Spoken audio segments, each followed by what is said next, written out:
Hello everyone, my name is Jitin Sharma. I work as an Android engineer at Gojek here in India, and I'm a Google developer expert for Android.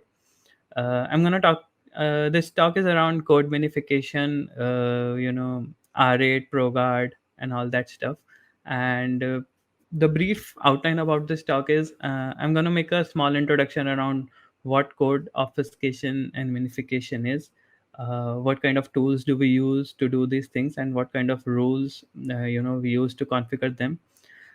In the second section of the slide, we'll talk about a bit about performance impacts on app size, runtime performance. We'll also see what kind of mistakes often are present in the project, mostly around rules, and what kind of impacts it can have on performance. So the second section of the slide is mostly around performance impact of code minification and common mistakes which you can avoid. So let's get started. So first is obfuscation.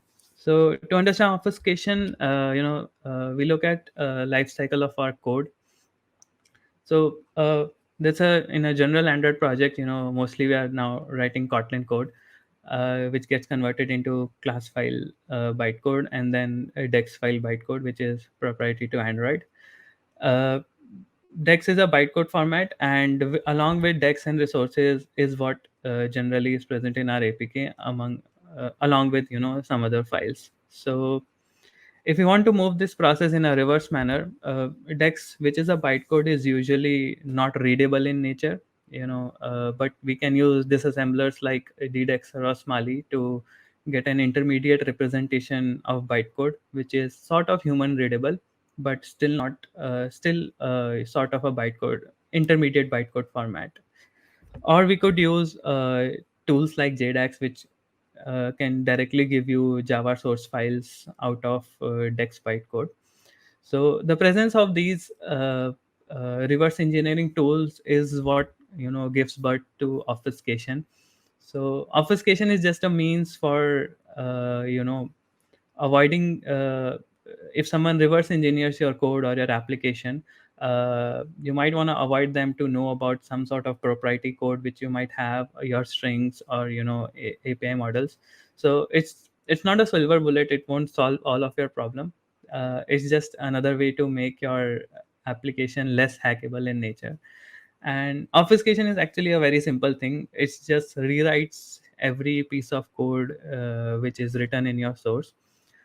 Since we work with statically compiled languages, most of our code is actually reference based. Like we create instances of something and call functions or various things on it. So everything has a reference. So when obfuscation does not really change runtime behavior of your application, it just rewrites everything, and references remain same only. So it's a nice little nifty technique to make your code less readable to any third party person. Along the lines, we can talk about minification also. So if we have a bunch of code where we are calling a sequence of function, where we start with fetch user, which fetches profile and then displays profile, and then display profile is doing something. On the right hand side we can see the function call stack, which is pretty simple. And if we comment out one of the function, the call stack gets broken at the runtime. Now each of these functions which are actually packaged in your bytecode are not actually being called, so they are kind of redundant, or what we call dead code. This is what minification tools do. They figure out dead code at compilation time based on whatever data they have, and they remove it from your binary, making it smaller. If we talk about Android world, the entry points for your Android applications are kind of diverse, unlike JVM, where usually it's the main function. An Android application has activities, services, application, receivers, and it may have one of these things or all of these things. Mostly all of them are present in manifest. So manifests kind of act as an entry point for minification tools. And all of these then will point to some sort of code which may overlap each of these components. And plus code will then reference resources. Resources is what is present in res folder, your layout files, your values, styles, colors, and all that thing. So it's not just a minification of the code which we are talking about. We are also talking about minification of the resources, because resources may take equally the amount of space the code is taking in your application. So now that we have, now this was a very brief introduction about obfuscation and minification. So the tools which we use, so familiar names here, R8, Proguard, and DexGuard. So Proguard is sort of legacy tool right now. R8 is what it's currently implemented in the Android Gradle plugin as the default tool chain. Proguard was the tool which was default for Android for minification for a lot of years now. DexGuard is actually a tool which is built by the same company which built Proguard. It's a paid version, and it's part of a larger suite of a security library, which has like far more obfuscation and minification capabilities than Proguard and R8. So if you create any new Android project, R8 is what you will get, and it's being maintained by Google right now. If we look at the Android toolchain, this is what happens is like we have code, which is our source code and libraries, out of which decks will be created through D8. Depending on the toolchain which we are using, whether it's R8 or Proguard, your dex or an intermediate representation of dex file will be processed by R8 for obfuscation and minification. This minified dex file, along with the manifest and resource references, is then consumed by the toolchain of Android Gradle plugin, which then removes unused resources from your application and finally builds an APK for you. If you're interested in what happens at the AGP toolchain level, there is a file called resource usage analyzer.java. Uh, uh, it's a very fun code to read on how AGP basically figures out what kind of resources it has to keep and what kind of resources it has to delete, and what kind of data it gets from the minified dex file.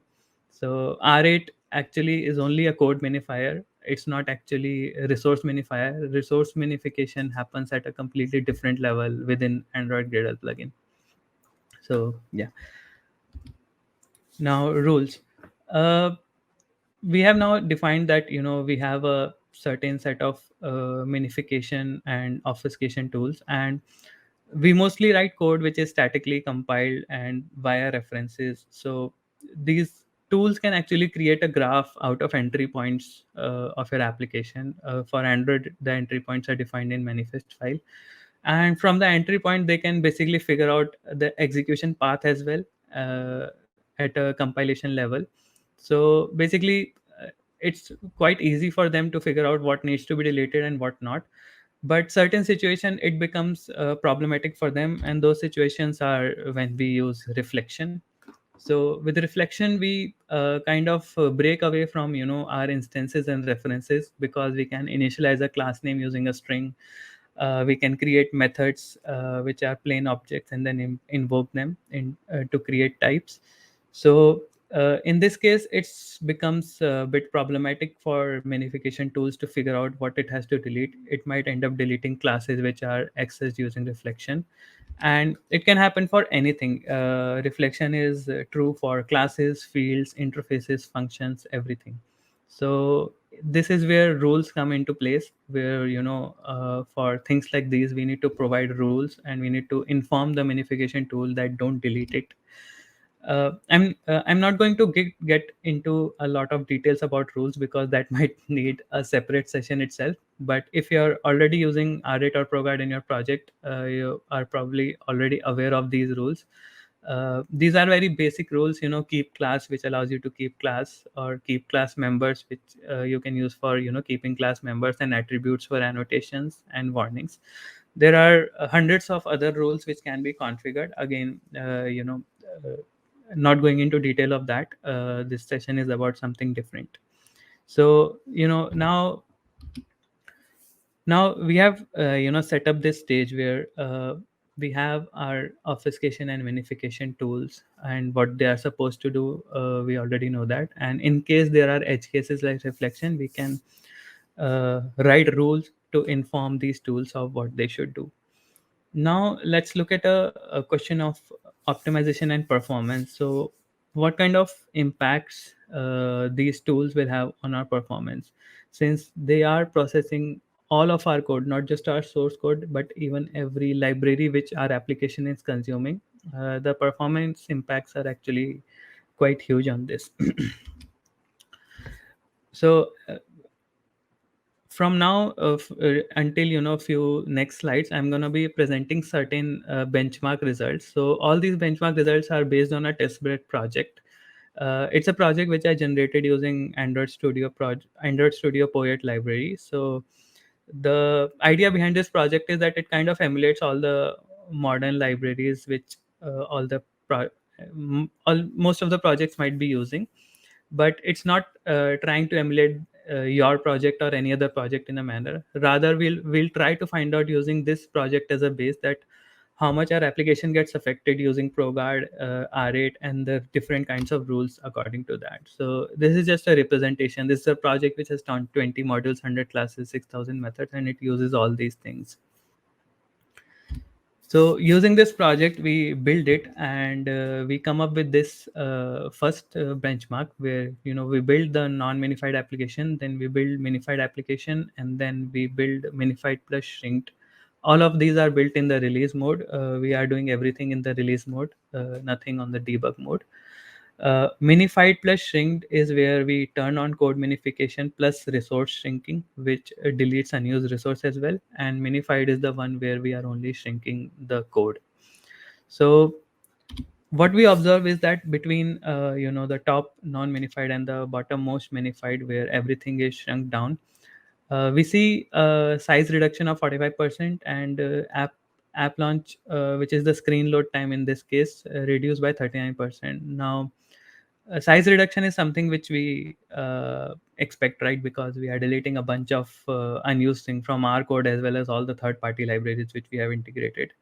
But app startup screen load time reduction is kind of a welcome benefit, and we'll see what happens here.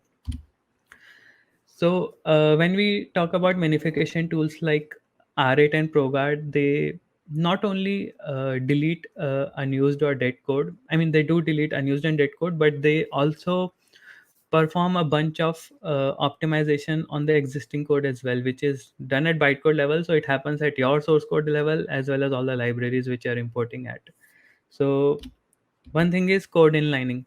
So at a release level, R8 can identify which of the static checks, such as build config ones, are no longer valid for a release application. For example, in this case, this build config.debug is not something which will ever get invoked when a release application is being executed. So it will just figure out all these things and remove it. Like the if check will go away. And it's not just that, if function itself has another function calling inside it, like the my branch function is just calling release method, so this function is kind of useless. So it does method inlining as well. So along with code inlining, the method itself will get inlined at the call stack, and the my branch function will get deleted from the final text file. So there's a lot of inlining happening, and this inlining will keep on happening at a looping level as long as arret identifies that this piece of code can be inlined. Other inlining which can also happen is guarded checks around build version SDK. So let's say you started with a very less minimum SDK, so you have written a lot of code which should only execute above 21 or 28. So the moment you change minimum SDK to 21, the left hand side code if check will automatically remove from the release APK, and if you are on 28, the right hand side will also remove. So this R8 will automatically figure out based on your minimum SDK version, and you don't really have to do anything. And the code itself will execute faster as you keep on increasing your main SDK versions. Another fun thing which happens is, so Kotlin compiler has this null safety checks, where every public function which you write in Kotlin has a intrinsic dot check parameter is not null added to it by the compiler. So it's compiler's way to enforce null safety on public functions. So the function itself does nothing. It just checks whether it's null or not, and then throws an exception if it is null. So what R8 does is, so for every function Kotlin, for every public function is written in Kotlin, it inlines this particular function. So the method call is removed from this, and it's the code itself is inlined here. And if you think around all the public functions which you're writing, this small change can actually help a lot at runtime. It's similar to all the changes which I talked about before also. Although they are very small in nature, they are often present multiple times within your execution path itself. So these small optimizations can, accumulate a lot. Now, we talked about code inlining. That's one of the things which RIT does. There are a lot of class level and string level inlining which are also happening. So this allows our code to run faster. But how does app startup is how much app startup is getting benefited out of minification? So one thing we saw that screen load time also reduced by 39%. So if we look at the structure of minified and non-minified APKs, the first thing which we see is that non-minified APK has 3 text files and minified has 1 text file. So the logic is that R8 deleted so much code that it can fit everything into a single text file. Now, bear in mind, a single text file can only accumulate 65,000 references, which includes class references, method references, field references, and few other references as well. So all the other useless code which is not getting minified is actually creating more dex files in your code, and dex files are processed at app startup time. So if you look at dex load time of the non-minified application, it's 2.9, and for minified is like 0.07. So a lot of time is saved just on dex load itself. Dex load might or might not happen as depending, like it kind of depends on Android versions also, where compilation might be happening to convert dex to OAT. But initial loads of your application will always load dex file, and even if the application is optimized, dex files are always registered. So if you have more dex files, you are slowing down your app startup. So if you can reduce the number of dex files by turning on minification, you are definitely getting a boost at app startup at all the times. These are like a bunch of stress events which are traced for both applications throughout the screen load. I've just captured and written down few of them here. Uh, you can see like every event for a minified APK takes less amount of time. The reason being everything is in line, not only at your source level but at a library level as well. So it doesn't really matter if your code is getting invoked or some other code is getting invoked, as long as it was part of your APK, it is getting optimized for you. And hence your startup, a lot, like a bunch of things happens during the startup, right? So all of these things are now much more optimized in nature. So every startup event which is captured by the stress trace is showing an improvement for minified APK, and this is all in release mode. There is nothing debug mode here. So now we have defined that we can get a good amount of performance boost. Like it will depend on project to project. For your project it might be different, for some other project depends on size of project as well. But definitely keeping minification at an optimum level is giving a performance boost to not only your app size but also to your app startup and in general the runtime execution of your application. But this can be easily how should I say, throttled due to uh, unnecessary rules. So rules can basically hurt you. So often in projects like Proguard, rule file is like an artifact which people kind of ignore and try to write rules which are more defensive in nature, or they don't know how to debug. Like there is a lot of gray area around Proguard which creates a problem. And this is like just an example of rules which are not really nice, especially with wildcard entries. uh, we'll take a case study of one of the rule which is like innocent looking at the start. So we are talking about here a rule which says keep class members r star dollar. So the meaning of this rule is that we are trying to keep the r class references in our application. It might look very innocent looking at first because we do need our class references, and we are just keeping those references and all. But let's take a deeper look on what this single line of code can do. This is a how should I put, a smaller like an outline structure of a project. It might look like your project as well. We have the app module at the top, which is depending on feature modules and core modules, which might depend on their own modules, and they might be feeding upon AARs, which are third party libraries. Now, our classes are, resource reference classes, which are present at each Android module level. Basically, every time you create an Android module or some package module, you will have an R class generated for that module, which you can use to reference resource on that module as well as its own dependencies. So what usually happens is, R classes are generated, at AR level. So if you look at the top right AR, it will have a R class entry, which will reference its resources as well as resources of all its own dependencies, which might be libraries or modules.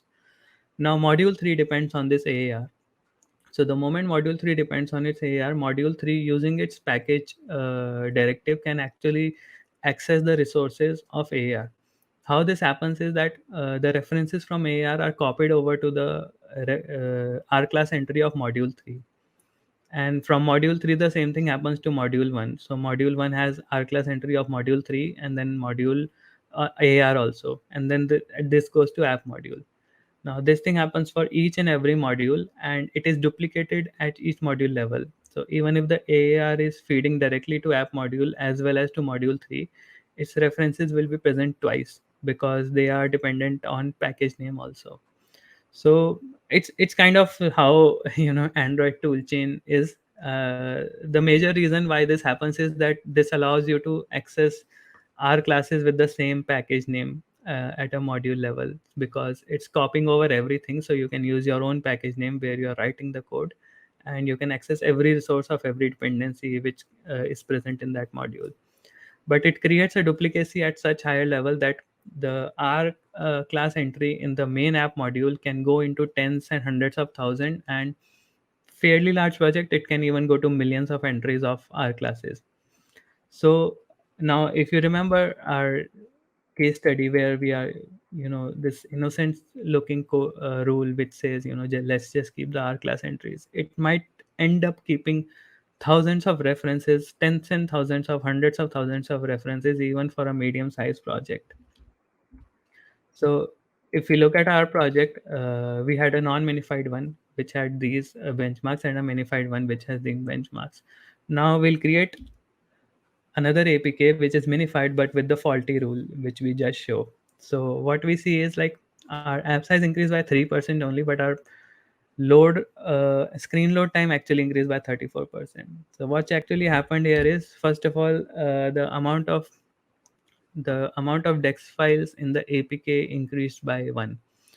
Now, since we have thousands of R class references which are already present in the file, the number of dex files had to be increased, because these are field references and they have to be kept into dex file, and a single dex file has a limit of 65,000. So our dex count increase, our dex size increase, our dex load time also increases. Along with the dex load time, the class loader time is also increased, because class loader is also loading all these unnecessary variables at app start, because it needs to put everything from the dex into the memory itself. So that is the reason what we see is that our screen load time also increased a lot, and just because of so many unnecessary variables. So this rule was like, one case study. You might not have it, or you may have it, or one of the libraries which you're depending on have it. But the logic behind this is that wildcard rules are very destructive in nature, and they can have performance impact which you might even think about. So if you want to write, good rules for Proguard, so first of all, it's like you should be aggressive in writing Proguard rules. People are often defensive when they try to write Proguard rules, because they don't know how to debug, or it's kind of weird. Like, anytime you get an obfuscation or a minification bug, you're like, okay, let's just keep the whole package or the whole module itself. So debugging, it's kind of hard also, and if your project build times are large, it becomes a bit more problematic. But you should definitely avoid wildcard package rules, because uh, any wildcard rule which is at a package level of that module will end up keeping more files than what you see. So our files are generated at module level. You might have a bunch of more files which are being generated by KAPT or KSP, which are present at the module package level. So the moment you're writing a code which is at a module level, you might end up keeping a lot more files than you intended to. So definitely avoid that. Even if you have to write wildcard rules, make them more generic or more granular at a package level, like go lower down into the package hierarchy. uh, One thing which I really like is that instead of writing Proguard rules in the profile, just use the keep annotation. So there are two advantages to this. First of all, you can't write wildcard rules with @keep annotation, so you have to manually put it in all the classes. So it avoids that problem altogether. Second is you can map the Proguard rule of a class to source code itself. So if you delete the source code, the rule is also deleted because it was mapped to source code itself using an annotation. Usually what happens is people would delete stale code from the source but forget to delete rules or Proguard files, and then Proguard file becomes that artifact which nobody wants to edit and nobody knows what's happening there. So you can easily avoid that and make your Proguard file more leaner by mapping the rules directly into source itself. Fourth and most important, you should scan for rules which your third party libraries are importing. So what happens is, like, you might be writing you might have not written any rules, or you might have written very good rules for your own project, but the Proguard rules which minification tools consume are combination of your rules, a default set, as well as all the rules which are coming from third party libraries. And third party libraries, I have often seen third party libraries blatantly abuse Proguard rules, and they can actually write rules which can affect your application size and performance as well. If you want to figure out what kind of rules were imported by other libraries, there is a simple flag for it. Just add print configuration in your Proguard rule file, and it will generate a file called configuration.txt in mapping release. So if you look at the highlighted section, it actually shows the rules which came from lifecycle view model artifact. So in this file, you will see every rule which R8 will consume to do the minification of your project, your own rules as well as all the rules of the third party library. So this is a really nice way to figure out if some other library is screwing up with your build process. There are further optimizations which can be done, which can really help you. So until recent versions of AGP, the Proguard configuration in Gradle script usually use Proguard Android.txt along with Proguard rules.pro. So Proguard rules.pro is the file where you write your own rules, and Proguard Android.txt contains a default set of rules. So instead of using Proguard Android.txt, you should use Android Optimize.txt. The Android.txt actually doesn't really enable a lot of optimizations, and if your project was created, long back, you might be still using it.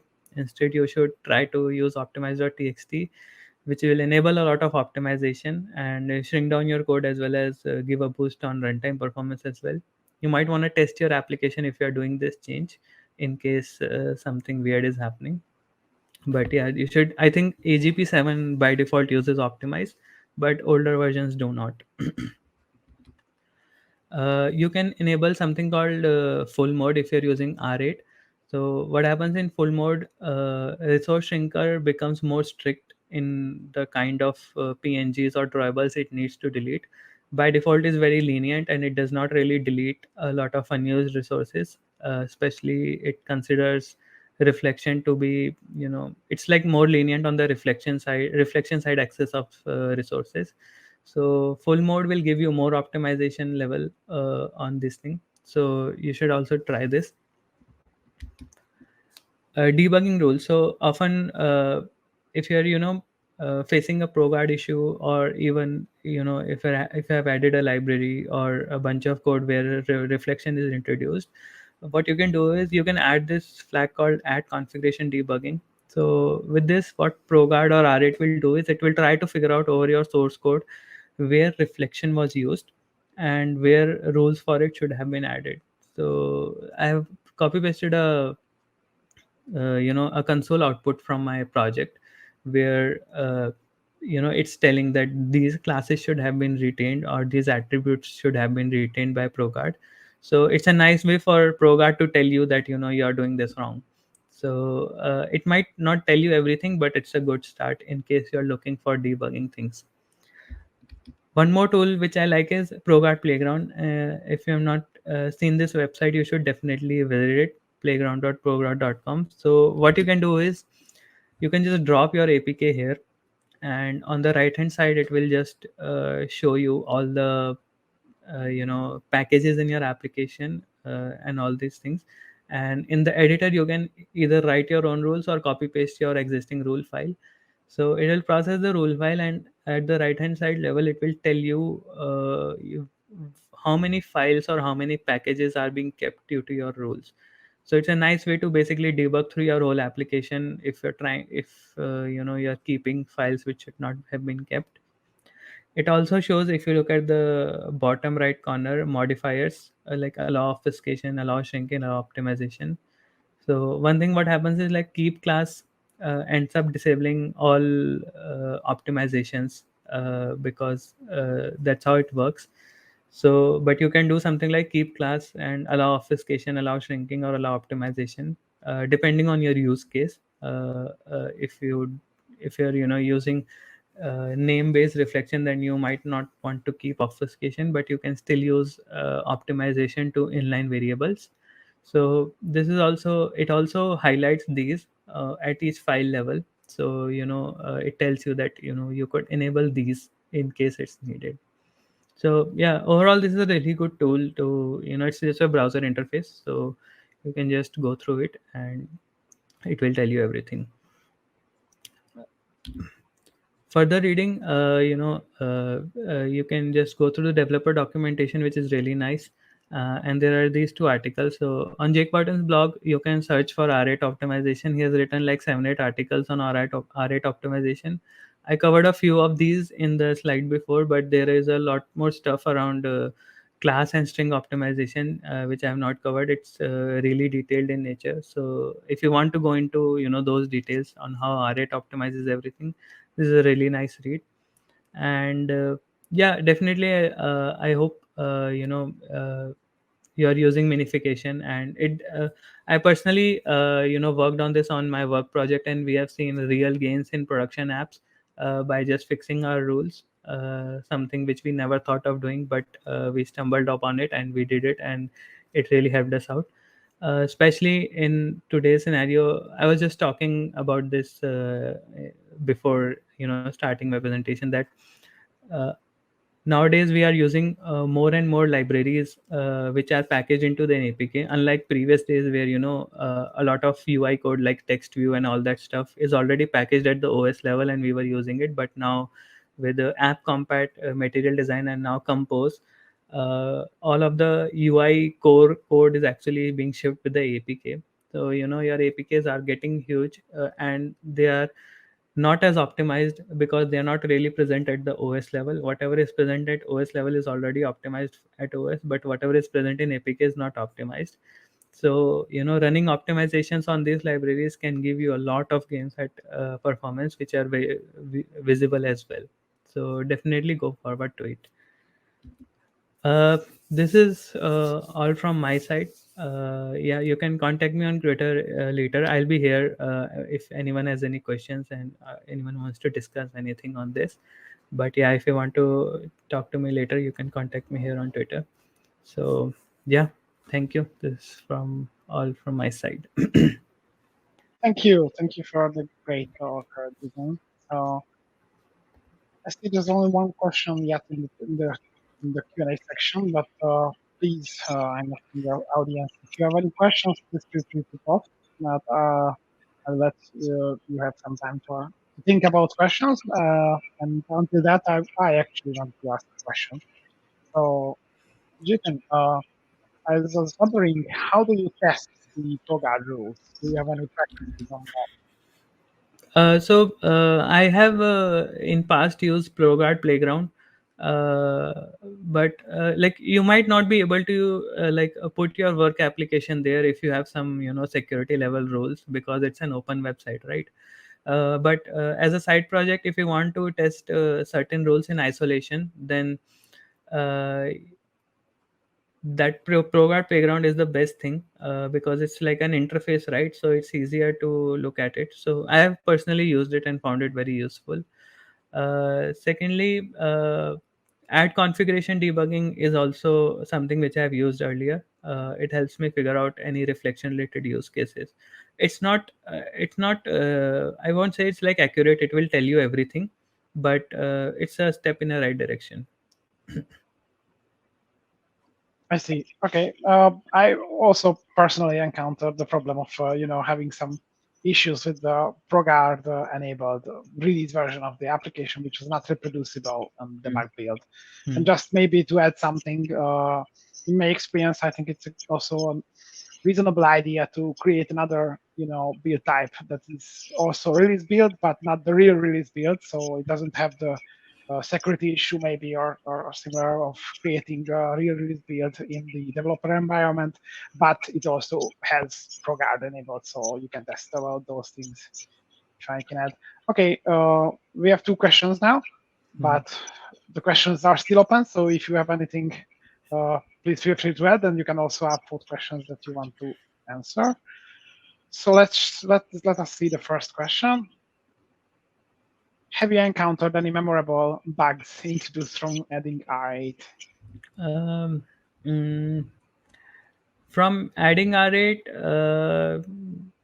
not really. So again, in my current project, like it was already added, but in my previous project, when I first added R8, like it was kind of hard to figure out. A lot of basically drawables kept on getting deleted, so it was hard to figure out why they were.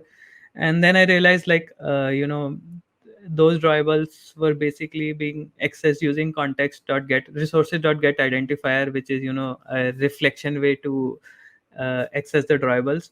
So this was like 4 or 5 years ago. In my current project, we actually use DexGuard there. It's similar to R8, but we had very messy rules.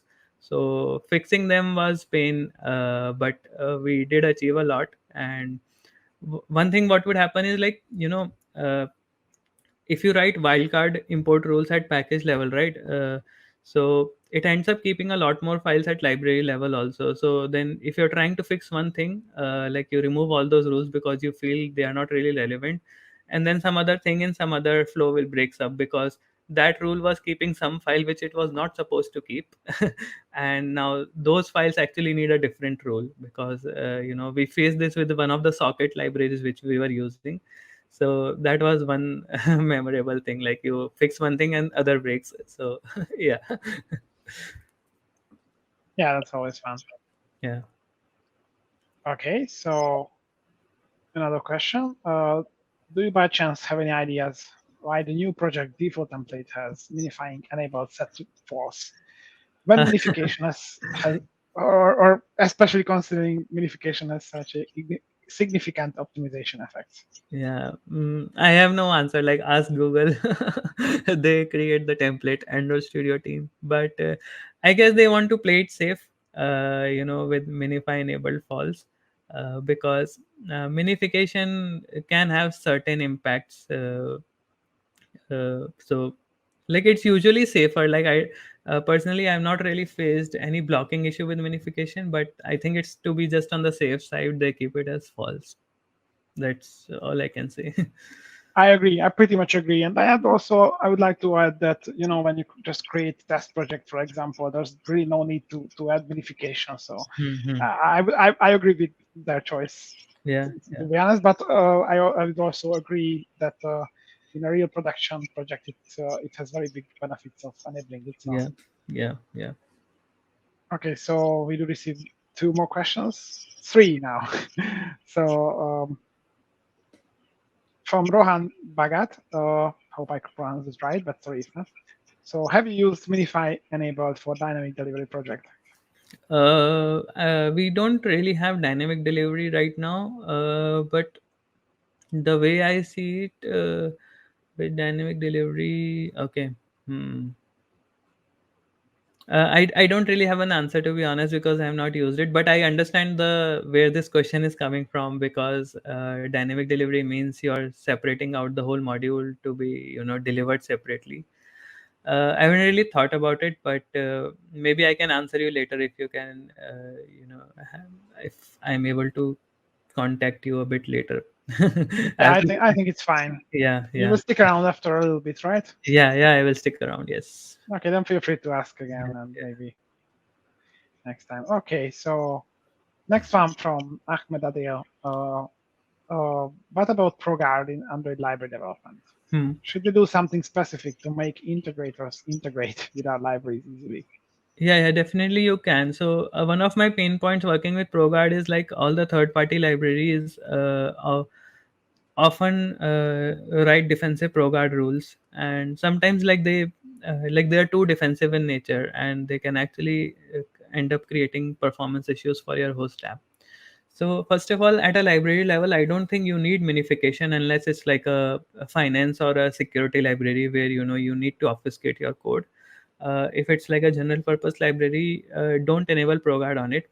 What you should do is you should ship your own ProGuard file. Basically, with a library, you can ship a ProGuard.txt file by writing your own rules, and in those rules, throughout your source code, just see what you're using with reflection. If you're not at all using reflection, don't do anything. All your dependencies should be having their own ProGuard files, so you don't really need to care about your dependencies unless they don't have a ProGuard file. Usually they have, but if they don't, then maybe you should. But for your own code, be more specific about what you want to keep. Yeah, Good advices here. I can only agree. yeah, Okay, so seems like the last yeah, question. yeah. So from Chaba, thought, I'd like to be aggressive, but I'm too afraid of release only bugs. Do you have any advice? Yeah, so there is a simple way to do this. What we do is like assuming you have a CI/CD process, and your application is being tested by someone on release basis. The application which is coming out of your CI/CD should be minified one. So don't give debug APKs to your QAs. Give minified APKs to your QAs. They might point to like your integration URLs or debug URLs or whatever, but they should be minified. Because if you have this process where your QAs are testing debug APKs, and then you are shipping a release APK which is minified later, you will definitely run into bugs. Like that never works. So your regular testing cycle, wherever or however it is happening, should happen on minified APK.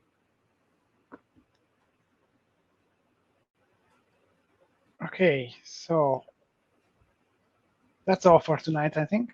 Yeah. For this, I mean, not for tonight. Sorry, that's Huh. all for this section and this Yes. presentation. Yes. But on the worldwide, we continue. So Yeah. first of all, thank you very much, Jitin, for the nice presentation and your good advices and the Q&A section as well. I hope you will stick around. Yeah, I will stick around, and thank you for inviting me up. And it's a very vibrant audience here, so I like really liking the discussions here.